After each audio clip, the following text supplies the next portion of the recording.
المشكلة مش انك مش عارف الصح، المشكلة ان الصح عندك صعب والغلط سهل. عارف انك لازم تشتغل بس التسويف اسهل، عارف انك لازم تتمرن بس الراحة احلى، عارف انك لازم تلتزم بس العادة الوحشة دايما اسهل في الوصول. وهنا تبدأ تكره نفسك وتقول انا ضعيف، بس انت مش ضعيف، انت بس مخلي العادات الغلط اسهل واحلى واقرب. والكاتب جاي يصلح لك الحوار ده، مش ان هو يحفزك ويديك الباور والكلام ده، لا خالص، بالطريقة الصح العلمية. ازاي تخلي الصعب سهل والسهل صعب. يعني بدل ما تفضل في حرب يومية مع نفسك، تبدأ اخيرا ترتب اللعبة بحيث ان نفسك ذات نفسها تمشي في الاتجاه الصح.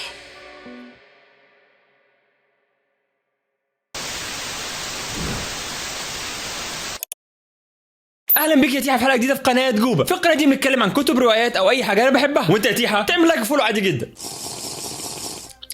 دي الحلقة الثالثة من كتاب اتوميك هابت. عايزين نعمل مراجعة سريعة كده بالصلاة على النبي. في الحلقتين اللي فاتوا، الحلقة الأولانية اتكلمنا عن قصة الكاتب والمعنى اللي عاشها لحد ما وصل للحال اللي هو فيه. في الحلقة الثانية اتكلمنا أول حاجة عن العادة وازاي بتتكون العادة. قلنا انها بتتكون من 4 حاجات: الإشارة، الاستجابة، الفعل، والمكافأة. واتكلمنا برضو عن أول حاجة فيهم، الإشارة، وقلنا ان انت لازم تخلي العادة واضحة جدا قدامك عشان تعرف تشوفها وتعملها وتفتكرها. لأن في كتير مننا بينسى يعمل حاجة معينة، أو ان هو مثلا لازم ياخد الدواء، فلو الدواء مش قدامه هياخد الدواء ازاي؟ هيتعود على العادة ازاي؟ في نفس الوقت اتكلمنا ان انت عايز تخلص من عاده ان انت تخليها مش واضحه. معنى كلمه مش واضحه انها ما تبقاش قدامك، فما تخليش دايما عندك ثلاجه في البيت كلها ريد بول وتقول انا عايز اقطع غازيات. مش منطقي. اهم حاجه تكون فهمت يا تيحة. بس في حوار ان انت شفت العاده وافتكرتها حاجه وان انت مشتهيها حاجه تانية. بمعنى ايه؟ بمعنى ان انا ممكن اشوف الكتاب قدامي وما اقراهوش، اشوف هدوم الجيم مرميه قدام الباب واقول لها ربنا معاك يلا توصلي بالسلامه الجيم، او اشوف ملف الشغل حتى واقعد دايما ابعد عنه عشان مش عايز اشتغل. الله، طيب يا باشا، ما دي المشكله، ان انا احيانا بفتكر العاده اللي انا عايز اعملها بس ما بعملهاش. اوبا، ده انا عندي ليك يا تيحة كميه قصص حوار اتقال عليها.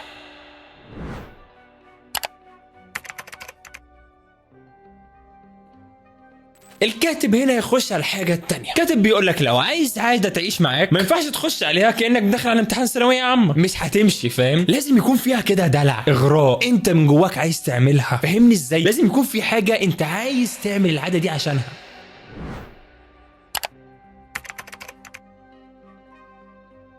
الكاتب هنا اتكلم عن نقطة جبارة.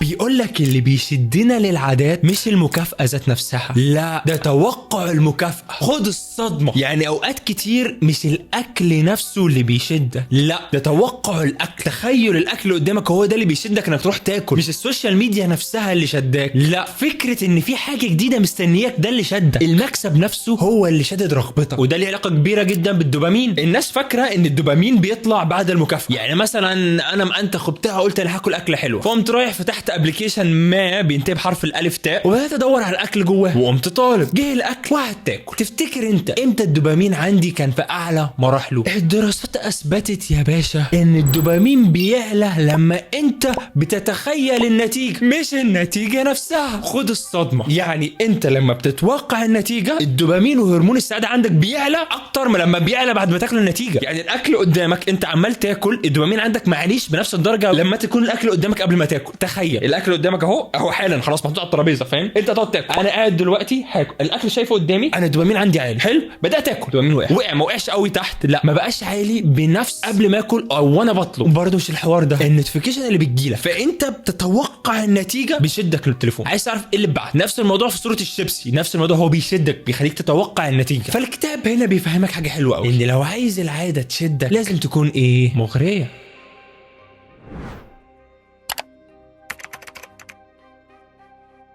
ايه رايكم صحيح في الاسلوب الجديد؟ انا قللت فوكال لينث بحيث ان انا الحاجات اللي ورايا تبقى واضحه اكتر، مع ان مفيش حاجه ورايا يعتبر. يعني هو السيف ده هو البوستر بتاع لوفي ده اللي مش متنور اساسا، ولوفي هنا والطاقيه هنا. الفكره ببساطه اربط حاجه بتحبها بحاجه لازم تعملها. بسيطه الفكره. هتقول لي ما انا فاهم الكلام ده. حد بيجي يقول لي وانت بتذاكر مثلا حط بعد كل شابتر حته شوكولاته عشان تذاكر وتستمتع وتتبسط وما الى ذلك. بس في الحقيقه تيحة يعني انت صح لحد ما، بس انت كالعاده غبي يعني، فالموضوع اعمق من كده، فخلينا نتناقش فيه شويه وافهمه لك اكتر. الكاتب هنا استدل بقصه حلوه جدا. شاب عادي زيك بيحب يتفرج على ابلكيشن كده بتاع افلام ومسلسلات لونه احمر وفي حرف الان. في نفس الوقت الشاب ده مليان شبه كده تيحة تخين ملوش 30 لازمه، فقرر ان هو يعمل ايه؟ يجيب تريد ميل. ايه هي التريد ميل؟ اللي هو جهاز المشي ده. فقام الراجل حاطط نتفليكس قدامه يا باشا على الشاشه وقال مفيش فرجه الا لما اقوم امشي على التريد ميل. مش الزامي يعني هو يمشي على التريد ميل وبعد كده يقوم يتفرج على البتاع، لا لا لا لا، هو بيمشي بيتفرج. ودي كانت العظمه، بقى رابط المتعه بالتمشيه لدرجه انه احيانا بيبقى عايز يتفرج على حاجه فتلقائيا بيروح بيقف على البتاع وبيبدا يمشي تلقائيا، وعلى حسب كلام الكاتب جابت معاه نتائج رهيبه. ودي نقطه حلوه جدا من الكاتب، لان هو بيقولك ما تخدعش نفسك باي هبل شوكولاتات او حاجه، لا ما تفضلش مستني المكافاه. هو بيقولك اربط العاده اللي انت عايزها بعاده تانية صحيه، تتفرج على حاجه، بتعمل حاجه. في ناس كتير بيعملوا الحوار ده، في ناس كتير مثلا بتسمع اغاني مثلا وهي بتقرا كتاب، في ناس انا اعرفهم شخصيا بيحبوا يسمعوا اغاني يكون في مزيكا شغاله وهم بيقراوا، في ناس ثانيه بتحب تسمع اغاني وهي بتشتغل. لازم اشتغل على الروقان، بعمل عاده وعاده تانية في نفس الوقت، واحده بحبها واحده مش بطيقها. فبقى بالنسبه لي الشغل وانا بسمع مزيكا ده حوار. ليا واحد اخويا يعتبر والله يعني ما بيعرفش يبرمج، اللي هو بيسمع اغاني بروجرامر، هو هيحط السماعات فاهم يقعد يسمع اغاني هو عمال يبرمج. بالنسبه له دي حته تانية، بيتبسط بالبرمجه كده حرفيا. بقى بالنسبه له انا عايز اسمع اغاني، انا لازم اقعد ابرمج دلوقتي. بقى بيحب البرمجه بسبب الاغاني. فطالما المخ بيحب الاغراء والحاجات الحلوه، اربط العاده الكويسه مع الحاجات الحلوه. مش شرط كل حاجه تخلص منها، سيب شويه حاجات تنفع تتاقلم مع الحاجات التانية.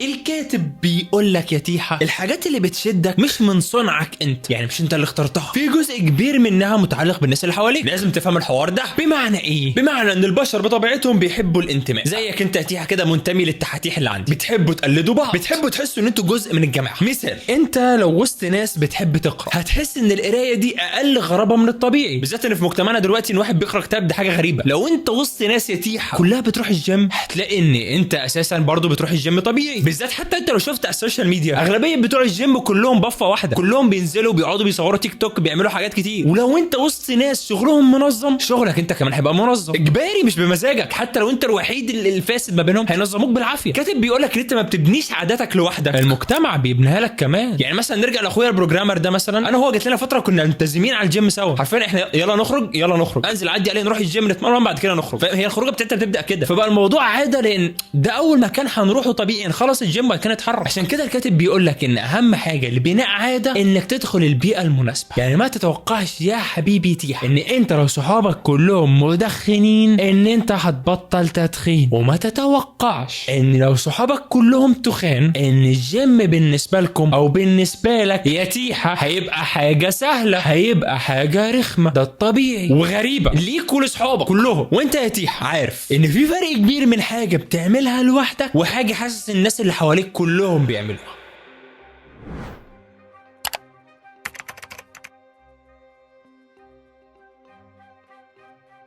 مين هم الثلاث انواع اللي احنا حرفيا بنقلدهم؟ الناس القريبه مننا، والناس الكتير، والاقوياء او الناجحين. يعني انت تيجي بتقلد اسرتك، صحابك، شلتك، ومجتمعك. خد بالك في فرق بين الصحاب والشله، لان مش كل حد في الشله من صحابك، ومش كل حد من صحابك من الشله. عادي انت ممكن تكون من شله وليك واحد صاحبك في شله تانية اساسا. وكمان بنقلد الناس اللي احنا شايفينهم في مكانه اعلى. وعلى كلام الكاتب الحوار ده بيفسر حاجات كتير جدا، بيفسر ليه العادات بتنتشر بسرعه، بيفسر ليه شويه حاجات غريبه عننا بدانا نعملها، ليه في تصرفات من بره بدأنا نتبناها احنا، واحيانا في ناس بيعملوا تصرفات مش مقتنعين بيها بس عشان ما يبقوش مختلفين. فالكتاب هنا بيقول لك ما تختارش بس صحاب كويسين، لا اختار بيئة صح تخلي الحاجة اللي انت عايز تعملها مقبولة مش مرفوضة. فما تروحش وسط عيال صيع بيشربوا وبيعملوا وبيسووا وتقول لهم يلا نروح الجيم، هيستغربوك، هتحس انت بمقاومة في حياتك. الا لو انت كنت جوبة طبعا يعني ونزلت الجيم وخليت البفة كلها تنزل الجيم من وراك عشان انت عظيم جدا. يعني مختصر مفيد، ما تحاولش تطلع على المسرح، ما تعملش حاجات غريبة. انا كنت في شلة والله في فترة من الفترات، فكنت الوحيد اللي بقرا كتب، والحوار ده كان مستفز. على عكس حاليا مثلا انا في شله دلوقتي انا لسه الوحيد اللي بيقرا كتب، بس احنا كلنا عندنا عادات مختلفه مخليه اللي هو قشطه عادي. يعني ما حدش هيقعد يقول ايه يا اسطى ولسه في حد بيقرا كتب، لا عادي. يعني كل واحد عنده عاده اغرب من التاني. ولكن مثلا لو بصيت على الشله اوفر اول هتلاقي مثلا اتليست في 5 بيروحوا الجيم من اصل مثلا ان احنا 10 يمكن اكتر اساسا. هتلاقي مثلا ان كلنا 9 من اصل 10 يمكن ال10 كلهم بيشتغلوا على نفسهم، كلنا بنشتغل على نفسنا. فده مدينا اللي هو عادي ما نتقابلش كتير، احنا مشغولين وكل واحد بيشتغل على نفسه على قد ما بيقدر، كلنا طامحين لحاجات عاليه. فالطبيعي اللي هو ما نتقابلش، ممكن نقعد بالسنتين ما نتقابلش. في ناس بقالي 3 سنين ما قابلتهمش حرفيا، خلاص كله مركز على نفسه، كله دلوقتي عارف هو هيعمل ايه. فاختار البيئه يا تيح، وانا عارف ان انت معايا في الشله يا تيح، وبصراحه فخور بيك يا تيح،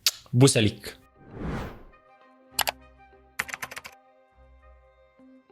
ويب طبعا ده عكس القانون، بمعنى زي ما اتعلمنا ازاي نربي عاده، احنا عايزين نتخلص من عاده. الموضوع على حسب كلام الكاتب واللي انا مش مقتنع بيه شخصيا. انا قلت لك يا تيحة انا في حاجات بقتنع بيها ومش بقتنع بيها، بس انا هقول لك وانت ودماغك عندك 4 حيطان اختار واحده فيهم. هو بيقول لك ان عكس القانون لو انت ما عرفتش تخفي العاده لازم تخفي توقعك او تخليها غير جذابه. بمعنى لو انت بتشرب سيجاره فانت كل اللي بتفكر فيه مثلا الدوبامين، حته السبايك بتاع الدوبامين دي بتعلى اول ما تتخيل السيجاره وانت اكلت اكله حلوه. الدوبامين امتى بيعلى؟ لما بتتخيل السيجاره بعدها، فاهمني؟ تخيل السيجاره دي اعلى مرحله بيعلى فيها الدوبامين، مش وقت ما بتشرب السيجاره. الدوبامين بيعلى وانت بتشرب السيجاره ده كده كده، بس مش قوي زي ما انت تخيلت السيجاره. واو انت فاهمني يا تيح؟ انا عارفك مدخن، انت فاهمني. فالكاتب بيقول لك انا مش قابل بطريقه التفكير دي خالص. بدل ما انت تيح بتقول السيجاره دي هتهديني مثلا او هتروق دماغي مثلا، حاول تشوف نفسك ان انت مش قادر تعيش من غير السيجاره دي، ان انت شخص فاشل عشان انت بتفكر انت تشرب سيجاره، لان السيجاره بالنسبه لك هي اللي بتتحكم فيك، او اي عاده تانية ايا كان. انت بتقول ان انت مش قادر تقاوم حاجه زي دي، او ان الحاجه زي دي تبقى وحشه جدا. فالكاتب بيقول لك حاول تغير منظورك عن الحاجه عشان تعرف تلغيها. انا مش مقتنع بده. لماذا؟ نخش على الجزئيه بتاعتي. لان انا شايف ان انت عشان تخلي حاجه وحشه مش جذابه دي حاجه شبه مستحيل، لان لو كانت مش جذابه انت ما كنتش تعملها من الاول. فاهمني ازاي؟ لان انت مهما حاولت تخليها مش جذابه هتفضل كذابه، عشان كده انت بتعملها. وما انت بتعملها ليه؟ المشكله ان حتى نهايتها الوحشه ممكن ما تكونش دلوقتي، ممكن تكون على بعد سنين طويله جايه. زي مثلا ان انا قاعد واشتهيت الاكل الفاست فود مثلا وانا انسان رياضي، لو اكلت دلوقتي مش هتضرر في ساعتها ولا كمان اسبوع، ممكن كمان 20 سنه 10 سنين. فهيبقى صعب جدا ان انت تخلي حاجه مضره غير جذابه. فعشان كده انا دايما برجع للاسلوب اللي شايفه اصح دايما ان انت تتخلص من عادات، ان انت تخليها اقل مقاومه، اللي هو يرجع للقانون الاولاني اجعلها مخفيه، اللي هي اجعلها واضحه. ده قانون بناء العاده، اجعلها مخفيه. يعني لو عندك ابلكيشن طلبات مثلا امسح، لو بتشرب ابعد اي حاجه بتخليك تحتاج حتى او تفتكر السجاير. اي سجاير قدامك شيلها، اي حاجه قدامك شيلها، هتفتكر، بس على الاقل ما فيش حاجه قدامك تعرف تمشي حالك بيها دلوقتي.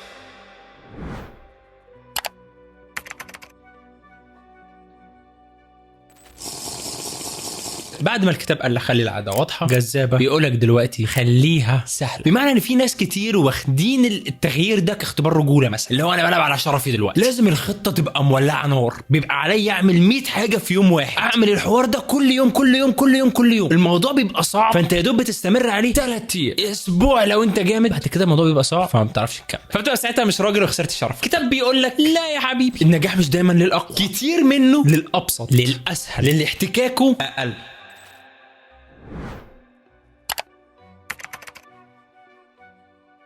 الكاتب بيفرق ما بين الحركة والفعل. بيقول لك الحركة انك تخطط، بتبحث، بتقرأ، بتفكر، بتحضر ادوات، بتكتب افكار، بتتكلم عن اللي هتعمله. انما الفعل انك تفعل، تعمل الحاجة نفسها. يعني مثلا تشوف فيديوهات عن الجيم او تقرأ عن الجيم حاجة، وانك تتمرن دي حاجة تانية. انك تكتب خطة لقناتك ودي حركة، وان انت تصور وتمنتج ده الفعل. ان انت تجيب النوت بوك والاقلام والكتاب وتلم الدنيا وتنظف المكتب وتجهز وتخلص كل حاجة دي حركة. انما ان انت تقعد وتذاكر ده فعل. الكاتب بقى هنا يا تيحة بيوجعك شويه، بيقولها لك في وش. احنا بنحب الحركه عشان هي بتحسسنا اننا بنتقدم او اننا هنتقدم، ولكن مفيش حاجه بتقدمنا بجد غير الفعل. يعني الحركه مريحه نفسيا وبتخليك مولع، ولكن الفعل بيخوف، والحركه مجرد بتأجل الفعل. لان يا حبيبي انت ممكن تذاكر بنوت بوك وقلم، خلصت، مش لازم تحضر المكتب كله. الحقيقه انت بس بتأجل المواجهه بتاعت الفعل عشان انت خايف تشتغل وما تلاقيش النتيجة اللي انت مستنيها، او انت خايف من كمية الشغل اللي عليك. وفي كلتا الحالتين انت ما بتشتغلش، انت قاعد تعمل حركات من غير فعل. وده حقيقي بشكل مستفز يا تيحة، عشان في ناس حرفيا عندهم 10 خطط، عندهم بدل القلم 10 اقلام، عندهم 4 نوتات مش نوتة واحدة. الاهداف بقى لها سنين، لكن لحظة الفعل. باختصار بلاش تلخبط ما بين الاحساس بالتقدم وما بين الفعل او التقدم الحقيقي.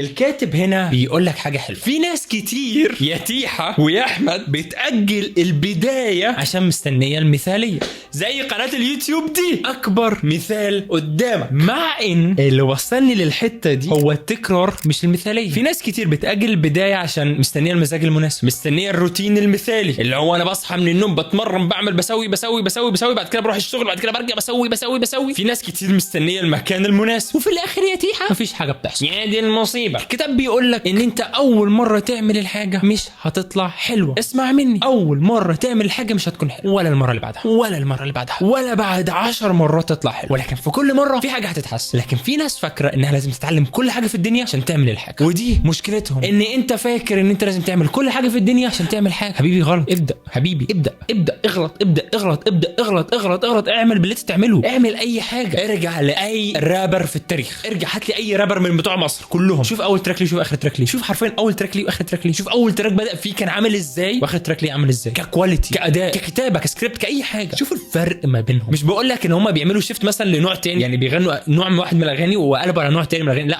بكلمك لو شفت اول مايك صوروا بيه، وليا ناس اعرفهم من الفيلد ده، حرفيا اول تراك ليهم انا كنت شايفه بعيني، كان اساميهم غير اساميهم، مش عايز اجيب اسمه بس ما علينا. اخر تراك ليه دلوقتي حته تانية، او مايك غير، صوت غير، كواليتي، بص، برودكشن غير، حته تانية. اللي بيعلمك العاده هو التكرار، ان انت ابدا يا حبيبي اعملها غلط وبعد كده شوف. ما هو انت مش هتتعلم الجيم بعد ما تشوف 100 ريل حرفيا عن الجيم او 100 فيديو عن الجيم. مش هتنزل انت تتمرن تبقى جامد، لا يا حبيبي، انت هتنزل تتمرن والناس هتضحك عليك. انا بقولها لك اهو، اسمع من المجرب. انا اول مره نزلت الجيم كنت بتمرن غلط فحش، يعني حرفيا كنت في حته تانية. يعني كنت بتشوف كنت برفع الاوزان كده كاميرا، بس ما كنتش مهتم، لانها طبيعه اتمرن غلط لحد ما اتمرن صح. وكنت بشوف، براقب، بتعلم، بشوف الناس. كان في ناس كويسه والله تيجي تقول لي لا يا باشا انت بترفع غلط، كده خطر على الكتف، كده خطر على الرجل، غلط على المفصل، كده غلط على حياتك، فاهم؟ فانت يا حبيبي ابدا وهتتعلم بالتدريج. دي الطريقه، دي الصياعه عامه.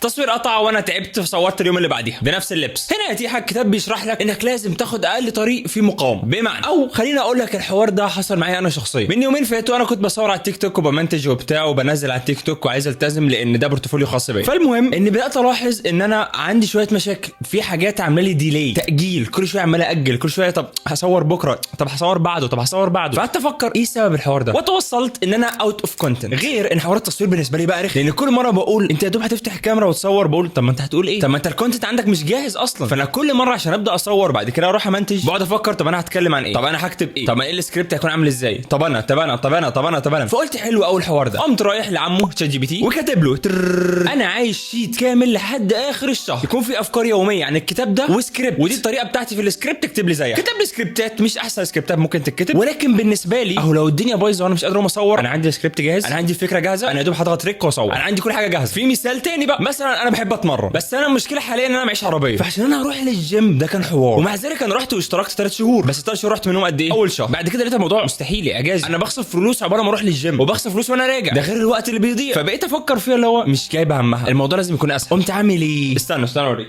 شويه حبال، شايفين الحبال؟ يعني دي حبال يا تيحة اهي. ليه بقى يا تيحة عملت انا الحوار ده؟ عشان اسهل عليا حوار الجيم. لو انت مشكلتك في الطريق لحد الجيم يا عم انا جبت لك الجيم لحد عندك اتمرن. وبالفعل في الاول بدات اتمرن، قلت ايه بقى خلاص انا بقى عندي جيم وهتمرن كل يوم وبتاع ما اعرفش ايه، هتافور انت كده، بقيت خليت الموضوع صعب، فاهم؟ لا قمت مخليها 3 ايام، بتمرن 3 ايام في الاسبوع. وبالفعل بعد اول اسبوعين في نتائج، ولقيت نفسي بلتزم. يعني هي في الاسبوع كلها 2.5 ساعة، حرفيا في الاسبوع كله 2.5 ساعة تمرين. بعد 3 شهور فورمه، خلص الموضوع سهله. فالكتاب بيقول لك بدل ما تقاوم طبيعتك ان انت كسول، لا يا باشا استخدم طبيعتك لصالح، خلي الحاجات دايما قدامك سهله ومفتوحه. يا دوب انت يعني عارف انا مكسل على الاخر فانا هعملها، اللي هو الجيم موجود في البيت، يعني انت مفيش اكسل من كده، السكريبتات جاهزه هتقوم تصور على طول. بص اقول لك حاجه، لو انت تفتح قناه على اليوتيوب خلي المونتاج مينيمم، اقل حاجه، اكتر حاجه بتاخد وقت خليها اقل حاجه، لو قصقص بس، فاهم؟ قصقص بس ولون ونزل، سهل كل حاجه المستوى انت قادر عليه، ما تخليش كل حاجه صح ولازم تكون بروفيشنال وما اعرفش ايه وبتنجم، خلي ايزي يا تيح، ايزي يا بابا. والناحيه الثانيه بقى لو انت عايز تبطل عاده بيقول لك زود الاحتكاك بينك وبينها او زود الصعوبه بتاعتها. فمثلا خد التركايه دي، لو انت من النوع اللي بيشرب سجاير حط علبه السجاير في العربيه، ده مثال لو انت عندك عربيه، فانت كل ما تحب تشرب سيجاره انت هتنزل لحد تحت، تفتح الباب، تاخد العلبه السجاير، تاخد سيجاره وتطلع تشربها فوق. نفس الموضوع لو انت في الشغل، سيب علبه السجاير تحت. لو انت في اي حته اي حاجه انت مدمنها او عاده انت مدمنها صعبها على نفسك. اقول لك تركايه حلوه، انا مسحت الابلكيشن السوشيال ميديا كلها حرفيا كلها، ما عادش عندي اي حاجه في على الموبايل التاني، والموبايل التاني دايما قافله وحاطه في الدولاب. عايز تسكرول يا حبيبي روح افتح الدولاب، خد الموبايل افتحه، فك اللوك، خش على الاكونتات. واحيانا بعمل لوج اوت، لو عارف انت لو انا لو جامد قوي وعملت كل ده تحتاج تعمل لوجن بقى، يلا حلني عقبال ما تكتب الايميل والباسورد. دي تريكات بتقلل منك حته الادمان. يعني خد بالك بقى يا تيحة انا معاق نفسيا، يعني انا ممكن مثلا لو حملت اب حسيت انه قاعد معايا في اليوم خد مني ساعه ونص، بمسح الاب حرفيا، تاني يوم بتلاقيني مسح الاب عادي. لو انت ليه قعدت معايا ساعه ونص؟ مش كده مسلسلاتي، مش كده حياتي واخده ساعات كتير، لا امسح.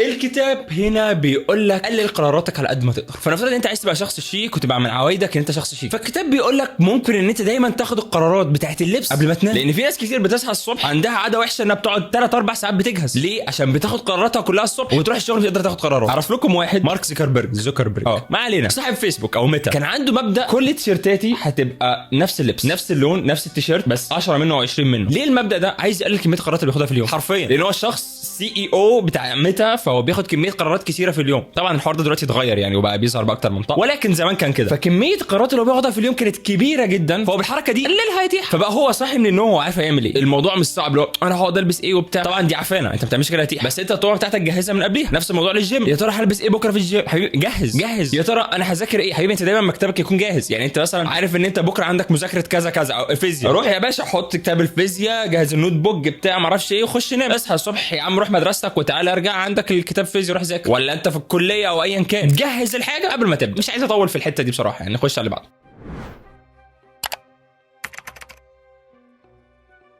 الجزء ده صغير جدا في الكتاب، بس بجد هو من اكتر الاجزاء اللي انا بحبها للامانه. الكاتب هنا بيتكلم ان في قرارات حجمها قد كده، مش فاهم ايه حسن، قد كده حرفيا، قرارات حجمها قد كده. القرارات دي ممكن تتحكم في يومك كله، ما بهزرش. قرار واحد صغير زي انت انا هفتح الانستجرام 5 دقايق دقيقتين دقيقه تفتح معاك ب3 ساعات. انت متخيل انت كان عندك خطه عامله ازاي في ال3 ساعات الجايه، منها ان انت تروح الجيم تذاكر تسوي ايا كان. قرار تاني صغير اللي هو اكله واحده مش هتفرق، انا همسك التليفون واطلب اكل، فاهم، وانت بوظت الدايت اللي انت عامله بقالك اسبوع او اسبوعين. اللحظات دي تيحة كاتب مسميها اللحظات الحاسمه، بتاخد ثواني في القرار، بس القرار ده هيبهدل لك حياتك كلها. ممكن تيجي على اساس يوم، على اساس اسبوع، على اساس شهر، على اساس سنه، مجرد قرار صغير. فالكاتب بيقول لك ركز على البوابه اللي هتدخلك على عاده.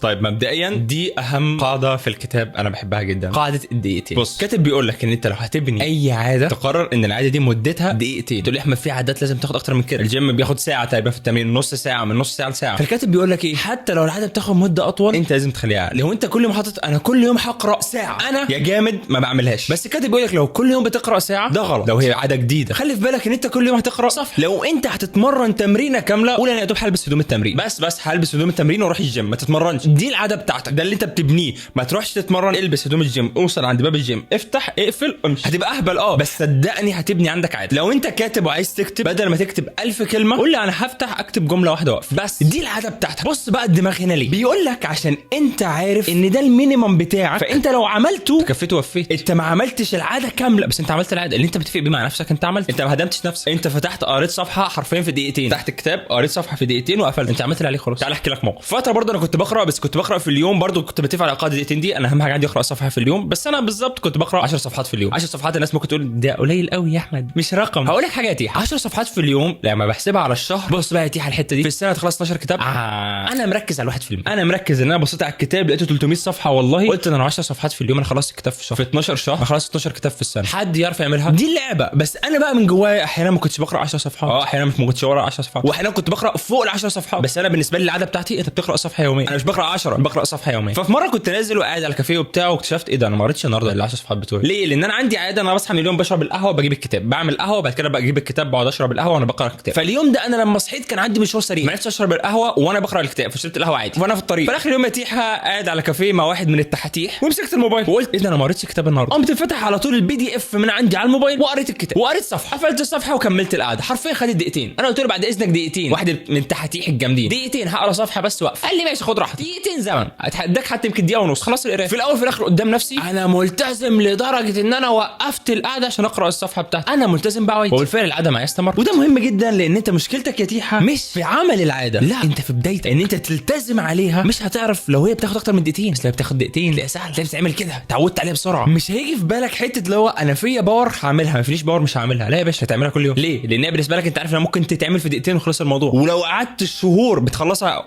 دقيقتين دي قشطه عادي، انت شخص ملتزم. فالكاتب بيقول لك ما تاخدش في مفاوضات مع نفسك على انك تطلع جبل، خد مفاوضات ان انت تاخد خطوه مش هتاثر ولا هتضر، لكن على الاقل هتسيب الباب مفتوح.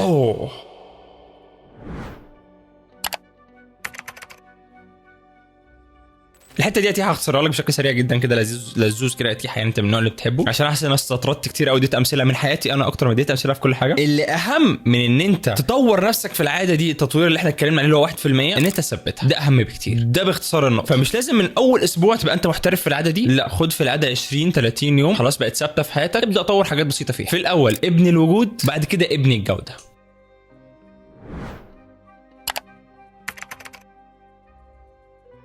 طيب بص يا تيحة، الاتمته هي جايه من كلمه اتمه، ان انت تامم الموضوع او تميته. بيقول لك القرارات لازم تكون محسومه. بمعنى ايه؟ مش لازم كل مره تكون القرارات كتيره. هدي برضو مثال من حياتي. في اكونت عندي على التيك توك كنت بعمل فيديوهات وبمنتج، فانا مش كل مره باجي امنتج انا بفكر في اسلوب جديد للمونتاج، مستحيل. انا عندي بريسيتس 1 2 3 4 جاهزين، الهوك هيبقى شكله عامل كده، في كل فيديو هينزل هيبقى شكله عامل كده. في قرارات كلها منتهيه من قبل ما ابدا العاده، من قبل ما ابدا افتح امنتج. ما ينفعش ان القرارات دي ما تكونش موجوده. لو انت الحاجات دي عندك مش واخد قراراتها قبل كده، العاده هيبقى صعب استمراريه. ليه؟ لان انت لو كل مره محتاج تعمل حاجه كاستمايزد مخصوص لاجل العاده دي، حرفيا مش هتعمل حاجه، لان هتلاقي الدنيا مقفله. طول ما انت محتاج قرار جديد في كل حاجه بتعملها تبقى مشكله. برضه في الجيم نفس الموضوع، انت التمارين اللي عندك لازم تكون جاهزه. انت مش كل مره هتروح طب انا هتمرن ايه النهارده، ما ينفعش. انت عندك جدول بتغيره كل 3 شهور، هم نفس التمارين، هم بتروح هتقعد كل مره تفكر انا هتمرن ايه النهارده. حبيبي ما ينفعش، انت ما بتقعدش تاخد القرارات كل يوم. رتب حياتك انك دايما شخص كسول وقراراتك دايما متاخده، انت يا دوب بتعمل وبالعافيه.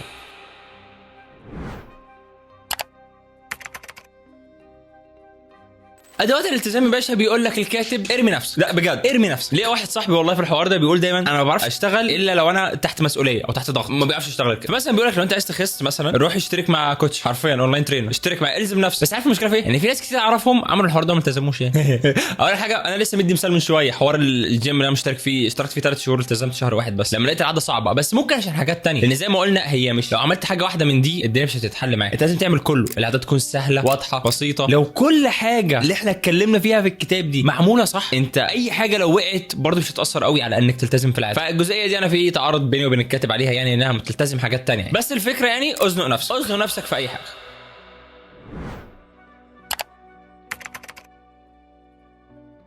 نختم الشابتر ده كامل، بدل اجعلها سهله اجعلها صعبه. طبعا انا اتكلمت فيها طول ما انا بتكلم في الشابتر، وكان كل جزئيه هو طبعا الكاتب بيتكلم عنها ازاي الريفرس بتاعها، اللي هو لو انت عايز تتخلص من عاده او عايز تبني عاده. فاحنا اتكلمنا اوريدي ازاي تتخلص من عاده، ولكن هو عامل شابتر كده بسيط او قسم كده تحت كده بسيط ازاي تتخلص فيها بشكل مختصر. يعني لو عندك حاجه بتاخد منك وقتك امسح، لو التلفزيون بيبلع يومك خبي الريموت، لو بتاكل سناكس ومبوظ عليك الرجيم ارمي الثلاجه في الاوضه عندك او ما تجيبش سناكس تاني البيت. عايز تاكل سناكس انزل اشتريها من سوبر ماركت وكلها عند سوبر ماركت، حرفيا ما فيش اكل في البيت. زي ما قلت لك خلي اي حاجه وحشه في حياتك صعب يا تيحة ان انت تعملها، ده الحل الوحيد. غير كده انت مش هتعيش، مش هتسلك. موضوع هنا مش حرام او عيب او في اي اساءه، بس انت ضعيف. ايوه يا تيحة انت شخص ضعيف، انت لازم تؤمن بده ان انت هفق وضعيف، ولازم تهندس الموضوع. لازم يكون في احتكاك اقل، احتكاك بص اقل. كل ما كانت العاده رخمه ان انت تعملها كل ما هتبطل حسره. شوف انت بقى اي عاده بقى انت بتعملها دي اي حاجه وانت فاهمني وانا فاهمك، ما تقعدش لوحدك كتير يا تيحة، ما تقعدش لوحدك كتير. اقفل فاهم. في حاجات دلوقتي بتقفل الحاجات دي من على الموبايلات، بتقطعها نهائي فاهم. شغلت بقى حاجات هتقفل كل. بطل يا تيحة، ركبك بقت بتخبط.